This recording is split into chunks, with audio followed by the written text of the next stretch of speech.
मानव संस्कृति के विकास की ओर अगर हम देखते हैं तो एक बहुत बड़ा लंबा कालखंड शायद मानव संस्कृति के विकास का ऐसा रहा है जिसके मूल में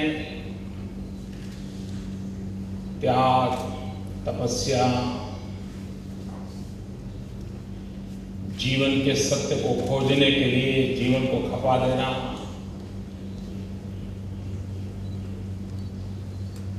हम कौन थे, कौन है, कहां से आए, कहां जाएंगे, इसी की खोज में सहस्त्रों वर्ष तक मानव जुटा रहा।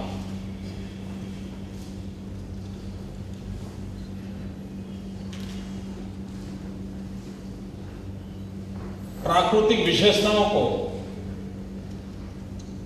समझने के लिए अपने आप को खपाता रहा,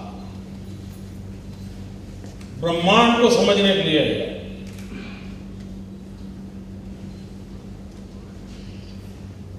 पीढ़ियों तक उसने अपने आप को खपा दिया और उससे मानव ने जो सत्य पाया और जिसने ज्यादा कंट्रीब्यूट किया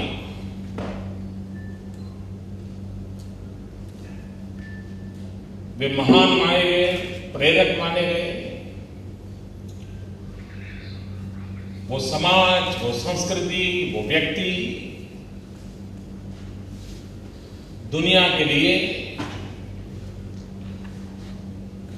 आदर्श के रूप में प्रस्थापित हुए। दूसरा एक कालखंड ऐसा आया कि जिसमें मानव सांस्कृतिक विकास में एक सामाजिक ढांचा बनाने में जिन्होंने कंट्रीब्यूशन किया, सोशल स्ट्रक्चर खड़े करने में, जिसके कारण जो हमारे पूर्वजों ने खोज की थी उसको सस्टेन कैसे आगे बढ़ाया जाए। In the light of that research के लिए या उनको जो आत्मज्ञान हुआ था, व्यवस्थाएं विकसित करने के लिए पीढ़ियां थक गई।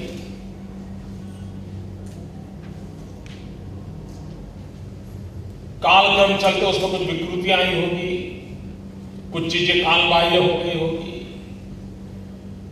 लेकिन उसी ढांचे के तहत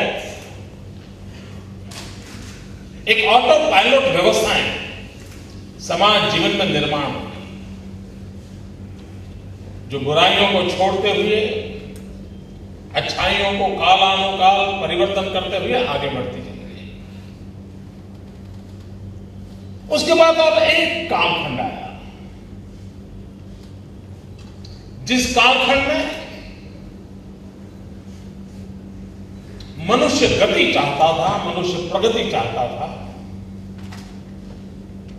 ईश्वर तक जो भी उसके पास है उसमें कुछ जोड़ना चाहता था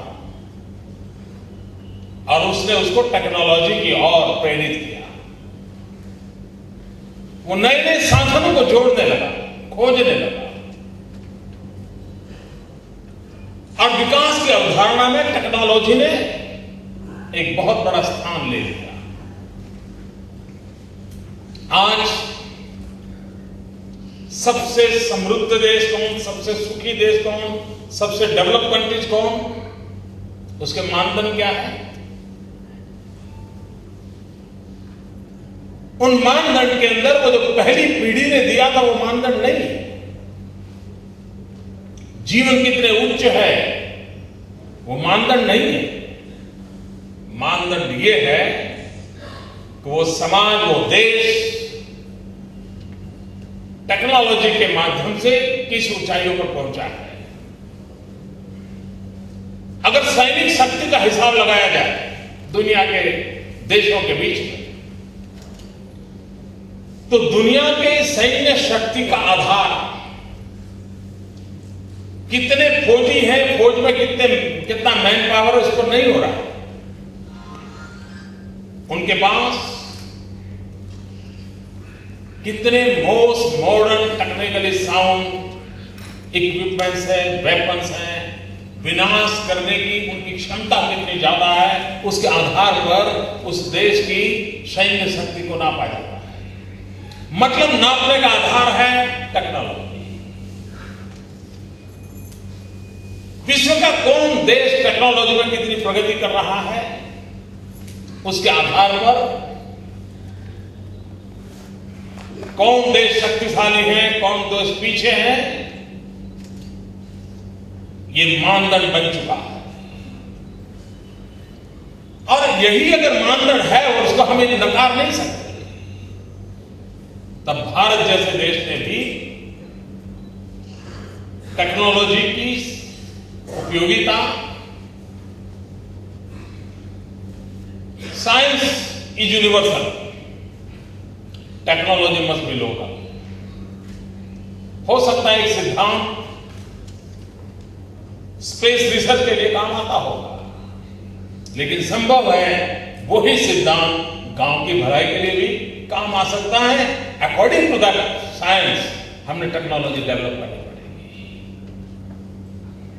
अगर इस टेक्नोलॉजी की स्पर्धा में विश्व के अंदर एक शक्ति के रूप में उभरना है, तो हमारे सामने सबसे बड़ी अगर कोई चैलेंज है तो वो है कि हम 120 करोड़ नागरिकों के जीवन विकास में टेक्नोलॉजी को कितना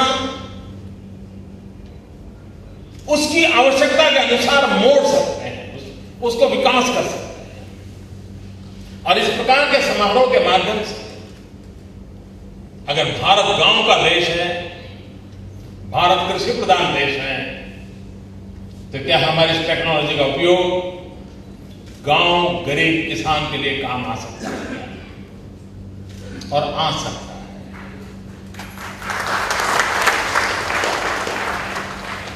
अगर हमें विश्व के समृद्ध देशों में आगे बढ़ना है तो टेक्नोलॉजी के बिना होना नहीं है, लेकिन टेक्नोलॉजी के भरोसे तब होगा, उस बात पर निर्भर नहीं करता है हम कौन सी नई चीजों को खोजते हैं, निर्भर उस बात पर होने वाला है उपलब्ध टेक्नोलॉजी गांव तक कैसे पहुंचाते हैं। हमारी रूट में ताकत जो रहेगी वो वही रहनी है, और इसलिए हम लोगों का प्रयास, हमारे पास उपलब्ध जो विज्ञान है, उपलब्ध जो टेक्नोलॉजी है, वो गांव के काम कैसे आए, हर व्यक्ति को वो कैसे जोड़े, और उस दिशा में हम अगर प्रयास करते हैं तो विकास की नई ऊंचाइयों को पार कर सकते हैं। बस ट्रांसपोर्टेशन जिसने खोजा होगा, जब खोजा होगा, लेकिन अगर गांव को वो बस उपलब्ध नहीं है तो आपका ये खोज किस काम की? मैंने बस का उदाहरण बहुत सिंपल इसलिए दिया कि तुरंत पता चलता, हाँ यार टेक्नोलॉजी है, बस है, सब है। गांव में तो बस है नहीं, तो उस गांव के विकास का क्या लेना है? और इसलिए टेक्नोलॉजी हम वहां तक जितना जल्द ले जाए और उसकी ताकत बहुत बढ़ती है, बहुत परिवर्तन लाता है। अब हमने एक छोटा सा प्रयोग किया, हम लोग टेलीमेडिसिन से तो परिचित हैं। अब टेलीमेडिसिन के मूल में यही तो टेक्नोलॉजी है, अपनी कम्युनिकेशन टेक्नोलॉजी भी है, इंफॉर्मेशन टेक्नोलॉजी भी है। हम कृषि महोत्सव करते हैं, हम एग्रीकल्चर साइंटिस्टों को प्रार्थना करते हैं कि इस समय आप हमारे साथ गांव चलिए, और लैब से साइंटिस्ट निकल कर लैंड पे आते हैं, खेत में आते हैं, किसानों से बात करते हैं। ये हमने प्रयास किया। धीरे धीरे हमारे एग्रीकल्चर यूनिवर्सिटी आज किसानों को अपनी लगने लगी, वरना आप कहीं पर भी जाइए, एग्रीकल्चर इसको मालूम ही नहीं है कि कृषि यूनिवर्सिटी उसकी अमानत है, उसको पता ही नहीं है। वो मानता है वो बच्चों को पढ़ने के लिए जगह है। नहीं, तुम्हारी समस्याओं का समाधान एग्रीकल्चर यूनिवर्सिटी के साइंटिस्टों से माध्यम से मिल सकता है। फिर हमने एक छोटी सी व्यवस्था की, साइंटिस्टों के साथ अपनी बात पहुंचाने के लिए व्यवस्था बनाई, और आज मेरे यहां गांव का किसान भी अपने पौधे पर अगर कोई रंग बदल गया है, कोई डिसीज आया है, उसको लगता है, तो मोबाइल फोन से उसका फोटो निकालता है और एमएमएस माध्यम से वो साइंटिस्ट को भेज देता है। और जो टेलीमेडिसिन के लिए इतनी बड़ी बड़ी फर्म काम करती हैं, मेरा किसान आराम से वो काम कर लेता है और वो उसको गाइड करता है कि अच्छा भाई तुम्हारे पौधे पर ये जो दिखता है हो सकता है ये होगा, तुम जरा इसका प्रयोग करो, उसको रास्ता मिल जाता है। यानी चीज छोटी हो लेकिन उसको कैसे नजर पाया जाता है। मित्रों, हमारे देश में मनुष्य के पास भी हेल्थ कार्ड नहीं है। यहां बैठे हुए भी आधे से अधिक लोग ऐसे होंगे जिनका अपना हेल्थ कार्ड नहीं होगा, हेल्थ प्रोफाइल नहीं होगा। And Gujarat is the state जहां पर हर गांव में किसान के पास अपनी जमीन का हेल्थ कार्ड है। कैसे? टेक्नोलॉजी के और उसके कारण उसे पता है और सब कुछ कंप्यूटर पर उसको अवेलेबल है। वो नेट पे जाकर के अपना जमीन का आधार पर देख सकता है कि वो उसकी जमीन की क्या हालत है। टेक्नोलॉजी का उपयोग किया, उसे पता चलता है कि मेरी जमीन किस पैदावार के लिए उपयोगी है, कौन सी फसल के लिए उपयोगी है, किस दवाई की जरूरत है, किस दवाई की जरूरत नहीं है, मेरी जमीन में कौन सी कमियां हैं, कौन सी अच्छाइयां हैं। और अकॉर्डिंग टू दैट वो जब अपना एग्रीकल्चर प्लान करता है तो कम से कम खर्चे में अधिकतम बेनिफिट पाने के लिए वो हकदार बन जाता है। और उसका परिणाम है, और उसका परिणाम ये है कि हिंदुस्तान का एग्रीकल्चर ग्रोथ 2% से आगे नहीं बढ़ रहा, लेकिन गुजरात का एग्रीकल्चर ग्रोथ 2001 से 2011 तक पूरे 10 वर्ष करीब 11% रहा। With the help of technology. और इसलिए हम अपनी टेक्नोलॉजी का इस प्रकार से अगर उपयोग करते हैं, मित्रों, हम लोग सब एक आयु के पड़ाव पर पहुंचने के बाद कैटरेक्ट कहीं न कहीं हमारे यहां मेहमान बन के आ जाता है। दुनिया हमें कैटरेक्ट की नजर से देखना पड़ता है, नेत्रमणि की तकलीफ होती है और हम कैटरेक्ट का ऑपरेशन भी करवाते हैं। आज भी हिंदुस्तान के कई प्रदेश ऐसे हैं कि जहां सेवा के काम के रूप में नेत्र यज्ञ के शिविर लगते हैं और डॉक्टर अपनी सेवा देते हैं, लोगों को नेत्रमणि के संकट से मुक्ति दिलाई जाती है। मित्रों, एक तरफ ये दृश्य है, पूरी दुनिया में Gujarat is only exceptional case in the world जहां कैटल का कैटरेक्ट ऑपरेशन होता है।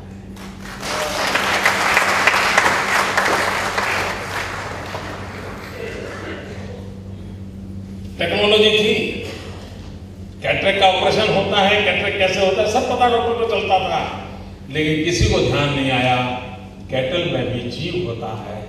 जो शरीर रचना हमारी होती है वैसे बाय लाख वही चीजें वही है, तो उसको भी तो कैटरेक्ट का तकलीफ होता होगा। हमने उसको लागू किया और उसका परिणाम कैसा है। मित्रों, गुजरात इज द स्टेट के जहां कैटल के डेंटल ट्रीटमेंट की व्यवस्था है। आपको हैरानी हो रही है ना? मेरे वैज्ञानिक मित्रों, मैं आपसे ये मांगने आया हूं कि आपके साथ सब कुछ पड़ा है, सब कुछ विज्ञान आपके पास है, टेक्नोलॉजी है, एक्सपीरियंस है, थोड़ी नजर दौड़ाइए, आप इस पूरी मानवता की बहुत बड़ी सेवा करते हैं। थोड़ा नजरिया बदलना होता।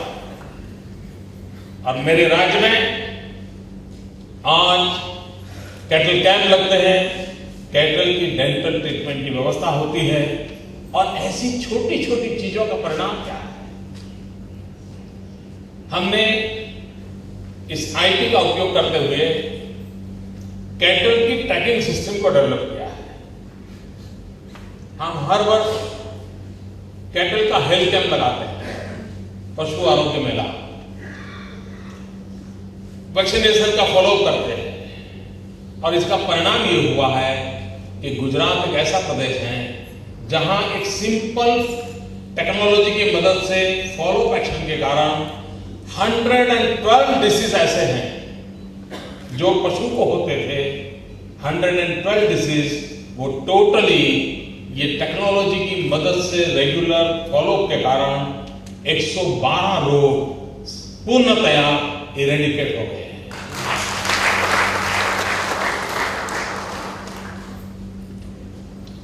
और इसलिए मित्रों, हम चीजों को कैसे उपयोग करते हैं? अब हम शिक्षा में ब्रॉडबैंड कनेक्टिविटी का उपयोग करते हैं। हिंदुस्तान में गुजरात अकेला राज्य ऐसा है कि जहां गांव में ब्रॉडबैंड कनेक्टिविटी है और 18,000 विलेजेस मेरे यहां ब्रॉडबैंड कनेक्टिविटी है। मैं आज गुजरात के किसी भी गांव में वीडियो कॉन्फ्रेंस से बात करता हूं। एक गांव दूसरे गांव से वीडियो कॉन्फ्रेंस से बात कर सकता है। ये व्यवस्था मेरे यहां है और उसका नतीजा ये हुआ है कि हमारी जितनी बातें हैं हम बड़े आसानी से पहुंचा सकते हैं। नेचुरल कैलेमिटी की एक घटना मैं सुनाना चाहता हूं। आपको मालूम होगा 3 साल पहले ऑस्ट्रेलिया में बहुत बड़ी बाढ़ आई, काफी तबाही हुई थी ऑस्ट्रेलिया में, अगर आपको याद होगा। अब उनको लोगों को बात कैसे पहुंचानी, मैं एक समृद्ध देशों की बात कर रहा हूं दोस्तों, बात कैसे पहुंचानी उनके लिए बड़ा संकट का मामला था। वो चिंता में थे कि वे कैसे करें। तो इत्तेफाक से वहां यूनिवर्सिटी में मेरे राज्य के एक अफसर जो पढ़ाई के लिए गए हुए और वे यहां डिजास्टर मैनेजमेंट के काम से जुड़े हुए इंसान थे, तो उन्होंने गुजरात का एक एग्जाम्पल उनको दिया। आपको मालूम होगा कि गुजरात में बड़ी मुश्किल से 5 साल में एक आध बार बाढ़ आती है, लेकिन आज से 4 साल पहले 1 साल में 5 बार बाढ़ आई थी। और मई में इतना लगातार बारिश के कारण परेशानी हुई और ये महिम के किनारे के गांवों को एक सीजन में 5 बार खाली करना पड़ा। लेकिन हमारे पास डिजास्टर मैनेजमेंट व्यवस्था के तहत उन सभी गांवों के मोबाइल फोन की पूरी जानकारी आती है। वहां के लोग अंग्रेजी पढ़े हुए नहीं थे, लेकिन हम अंग्रेजी अल्फाबेट में गुजराती सूचना से SMS करते थे कि 3 घंटे में इतना पानी आने की संभावना है, आप वहां से हट जाइए। यह हमने कम्युनिकेट किया जस्ट थ्रू दिस टेक्नोलॉजी। और मित्रों, आज मैं गर्व से कह सकता हूं कि एक सीजन में 5 बार बाढ़ आने के बाद भी एक भी कैटल, एक भी इंसान अपना जान नहीं गंवाई।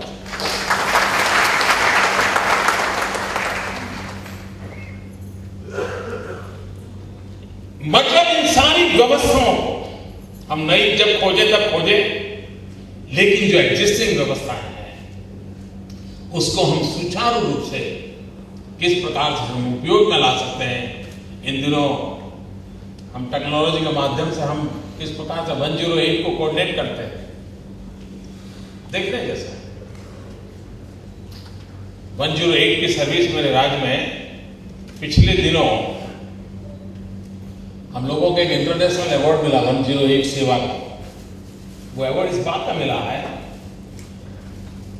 अमेरिका, यूरोप जैसे देशों में ये सेवाएं करीब 100 साल पुरानी है। एक नंबर पर डायल करने से आपको तुरंत सेवा मिलती है, गाड़ी दौड़ के आ जाती है। 100 ईयर पुरानी सेवा है, लेकिन वहां पर कॉल रिस्पॉन्स की जो सिस्टम है तो कहते हैं कि 5 घंटे एवरेज बचती है। किसी कंप्लेनर ने कंप्लेन किया और उन्होंने रिसीव किया तो कोई 5 घंटियां बचती है एवरेज।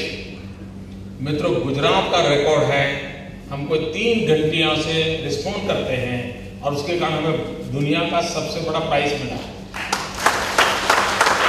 टेक्नोलॉजी, ह्यूमन सेंसिटिविटी, इसको जोड़ने से क्या परिणाम आता है।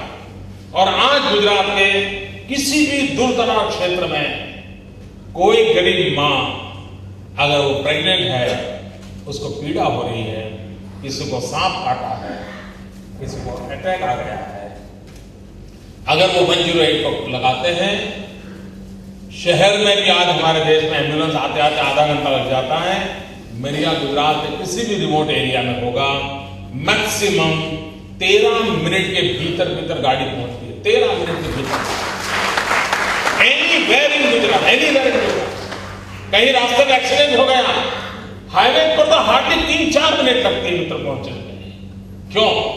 इस सारी सर्विस को हमने कम्युनिकेशन टेक्नोलॉजी से एकदम परफेक्टली नेटवर्किंग किया है। और एक कंट्रोल रूम, मैं तो चाहूंगा आप सब मेहमान आए, उसका हमारा कंट्रोल रूम देखने जाइए। ये दुनिया में एक अच्छे कंट्रोल रूम में उसको माना जाता है, और अभी भी बनाया है। यानी टेक्नोलॉजी का जन सेवा में उपयोग कैसे हो सकता है, इसके कई उदाहरण मैं आपको दे सकता हूं। आज देश में करप्शन ने पूरे देश को परेशान करके रखा है।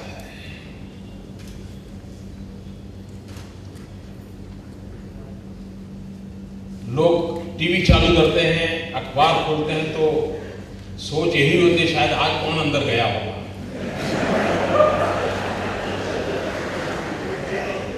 आज किसकी बारी होगी।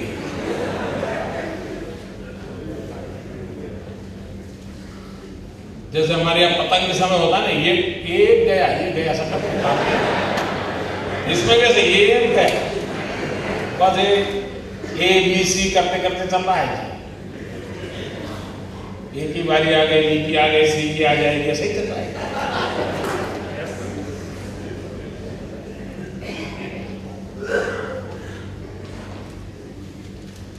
मित्रों, टेक्नोलॉजी ट्रांसपेरेंसी के लिए बहुत बड़ा साधन बन सकती है। भारत जैसे देश में टेक्नोलॉजी के उपयोग से हम ट्रांसपेरेंसी ला सकते हैं। मैं आपको उदाहरण देता हूं। गुजरात और महाराष्ट्र के बीच में बिलाड चेक पोस्ट है। हाईवे पर यहां पर गुजरात का चेक पोस्ट है, 1 किलोमीटर की दूरी पर महाराष्ट्र का चेक पोस्ट है। उनका टैक्स का रेट और हमारे टैक्स का रेट इक्वल है। मेरे चेक पोस्ट से गाड़ी गुजरती है, वही उनके चेक पोस्ट से गुजरती है। कभी गाड़ी पहले मेरे यहां आती है, बाद में वहां जाती है। कभी गाड़ी पहले वहां आती है, बाद में मेरे यहां आती है। व्हीकल की संख्या में फर्क नहीं है, चार्ज में फर्क नहीं है। फर्क इतना ही है कि मेरे यहां बिलाड चेक पोस्ट पर ये इंफॉर्मेशन कम्युनिकेशन टेक्नोलॉजी का नेटवर्क है, महाराष्ट्र में दूसरा नेटवर्क है। परिणाम ये है कि हमारी उनसे 5 अरब रुपए की इनकम ज्यादा है। 500 करोड़ रुपीस उनकी कम है। मतलब टेक्नोलॉजी से ट्रांसपेरेंसी आई है। लीकेज कम होता है, लीकेज बंद होता है। इन समस्याओं के समाधान के लिए ये विज्ञान में काम आ सकता है। हम टेक्नोलॉजी के माध्यम से एफिशिएंसी बढ़ा सकते हैं। जैसे ट्रांसपेरेंसी के लिए उपयोग होता है, एफिशिएंसी के लिए उपयोग होता है। अभी मेरे यहां टीचर रिक्रूट कर लेते हैं। अब आमतौर पर सरकार में हमारे अग्रवाल जी जानते हैं कि ये रिक्रूटमेंट किस प्रकार की दुनिया है और कितना समय लग जाता है, और इतने में कोई कोर्ट चला गया तो फिर 2-4 साल यूं ही निकल जाते हैं। हमें टीचर्स को रिक्रूटमेंट करना था, हमने ऑनलाइन एप्लीकेशन मांगी। एप्लीकेशन मांगने की डेट एंड ऑर्डर देने की date only 12 days, only 12 days, and 13,000 teachers को अपॉइंट किया, just with the help of this technology. कोई ह्यूमन इंटरवेंशन नहीं, कोई आरोप नहीं। Transparency and efficiency both. With in 12 days 13,000 teachers को एक सरकार अपॉइंटमेंट दे दे और उसके बाद कोई शिकायत नहीं, कोई शिकायत नहीं। ये सब संभव है। और इसलिए मैं खुद टेक्नोलॉजी का विद्यार्थी नहीं हूं, जब टेक्नोलॉजी का उपदेश देने का मुझे कोई राइट नहीं है। आप एक्सपर्ट लोग 2 दिन यहाँ विचार विमर्श करने वाले हो, लेकिन आप लोगों ने जो कुछ खोजा है, जो ज्ञान का भंडार आपके पास है, उसको हमने हमारे राज्य में किस प्रकार से छोटे तौर तरीके से उपयोग में लाया है, इसको सुन करके आज जरूर आपको संतोष होगा कि आपकी जिंदगी बेकार नहीं रही है। आपकी जिंदगी है तो लोगों के काम आते हैं, और यही आपका गौरव गान करने के लिए मैं आया था। मैं आपका गौरव गान करने की बात सुना रहा हूं। मैं इस मत का हूं मित्रों, इस सदी में दो टेक्नोलॉजी का प्रभाव मानव जीवन पर रहने वाला है, जिसका हम कोई इनकार नहीं कर सकते। एक आईटी, दूसरा ईटी। फ्यूचर इन दो से जुड़ा हुआ है, information technology and environment technology. जो भी इस देश में लीड करेगा, मानव जात उसके साथ जुड़ेगी, और शायद विकास के नए पैरामीटर आईटी और ईटी से जुड़ेंगे। इस विचार के साथ इस समारोह को सफलता के लिए शुभकामनाएं देता हूं। आपने मुझे बुलाया, मैं आपका बहुत बहुत आभारी हूं। धन्यवाद।